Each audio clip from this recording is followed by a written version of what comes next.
Hello students, welcome back on the topic company officials become nabobs। अब company के अफसर ही आ, नवाब बनते हैं। What did it mean to be nawabs? तो what did it mean to be nawabs? तो नवाब के बनने का मतलब क्या था? It mean of course that the company acquire more power and authority. तो इसका मतलब अब कंपनी के पास और ज़्यादा पावर और अथॉरिटी आ गई है। But it also mean something else. तो इसका लेकिन कुछ और ही मतलब था। Each company servant began to have vision of living like nawab. अब हर कंपनी के जितना भी सर्वेंट थे, नौकर थे, वो सब लोग ये स्वप्न देखने लगे कि नवाब की तरह ज़िंदगी जीना है। After the battle of Plassey the actual nawab of Bengal were force to give up land. तो प्लासी के युद्ध के बाद जो नवाब थे बंगाल के, उनको फोर्स किया गया कि वो अपने ज़मीनें अब दे दें, त्याग दें। After the battle of Plassey the actual nawab, जो वास्तव में जो नवाब थे बंगाल के, आप Bengals were force to give land, वो लैंड भी अब कंपनी के कंट्रोल में दे दें। And vast sum of money, और जो उनके पास धन है उसको भी समर्पित कर दें as personal gift to company officials. तो एक व्यक्तिगत उपहार के रूप में कंपनी के ऑफिशियल्स को समर्पित कर दें। Robert Clive himself amazed A Fortune in India. तो रॉबर्ट क्लाइव भी अपना फॉर्चून भारत में बनाया था, अपना भाग्य बनाया था। He had come to Madras now Chennai. तो अब वो he had come to Madras, तो वो मद्रास आए। अब मद्रास को चेन्नई कहते हैं। From England in 1743 at the age of 18। तो जब ये रॉबर्ट क्लाइव 18 साल के ही उम्र में 1743 में ये मद्रास आए इंग्लैंड से। When in 1767 he left India, his Indian fortune was worth। तो जब उन्होंने 1767 में भारत छोड़ा, मीन्स इंग्लैंड गए, तो इंडियन फार्चून वर्थ मतलब भारत में जो वो धन कमाए थे वो 4 lakh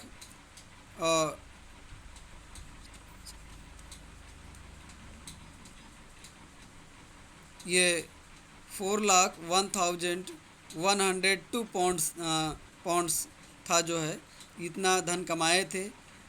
interestingly when he was appointed governor of Bengal in 1764 he was asked to remove corruption in the company administration.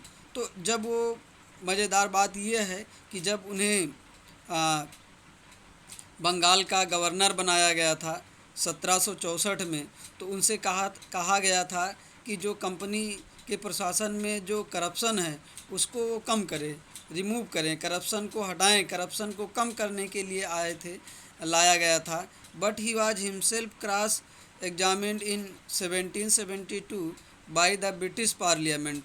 लेकिन ब्रिटिश पार्लियामेंट के द्वारा 1772 में इन पर जांच बैठाई गई, which was suspicious of his vast wealth, क्योंकि इतना ज़्यादा धन कमाने की वजह से इनको स्वयं करप्शन में भ्रष्ट पाए जाने की शंका थी।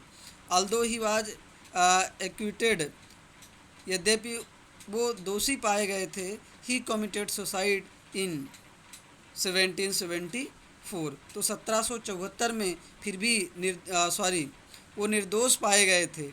अल्दो ही वाज एक्विटेड, तो वो निर्दोष पाए गए थे, फिर भी उन्होंने जो है 1774 में वो सुसाइड कर ली, अपनी आत्महत्या कर ली।